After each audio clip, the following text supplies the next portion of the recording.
Selon le ministre de l'Agriculture, des Pêcheries et de l'Alimentation, le Québec compte plus de 500 entreprises séricoles de fruits et légumes sur son territoire. L'utilisation d'une serre est une solution innovante qui offre des gains de productivité. C'est aussi un milieu de travail présentant plusieurs types de risques. Par exemple, le risque chimique d'intoxication au monoxyde de carbone reste méconnu malgré la popularité des serres. Selon une étude des producteurs en serre du Québec, 75% des superficies chauffées utilisent un combustible pour en augmenter l'usage. Comme nous le rappelle AgriRéseau, l'utilisation d'appareils de chauffage peut engendrer des risques d'exposition aux gaz dangereux.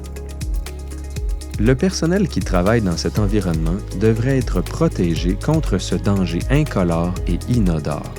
Les conséquences d'une intoxication par les voies respiratoires varient selon la dose et la durée de l'exposition.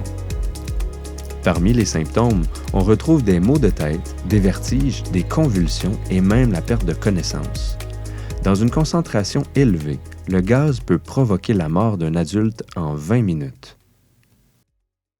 Pour éviter tout accident, on doit mettre en place une démarche de prévention. La première étape consiste à identifier le risque. Une serre est un espace fermé où l'air est contrôlé. Si l'aération n'est pas assurée adéquatement, on peut manquer d'oxygène à l'intérieur.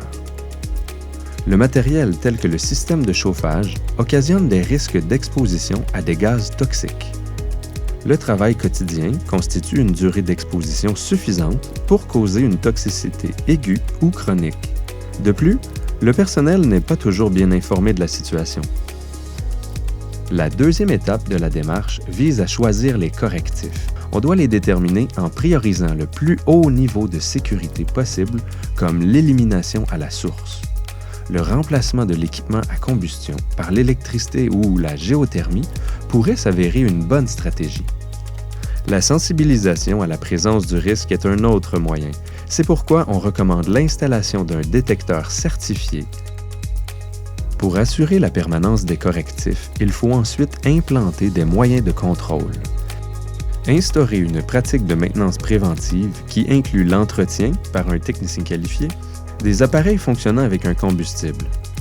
Enfin, faites des formations à vos employés pour les renseigner et les impliquer. C'est avec la participation de tous que nous produisons des aliments sains dans un environnement sécuritaire.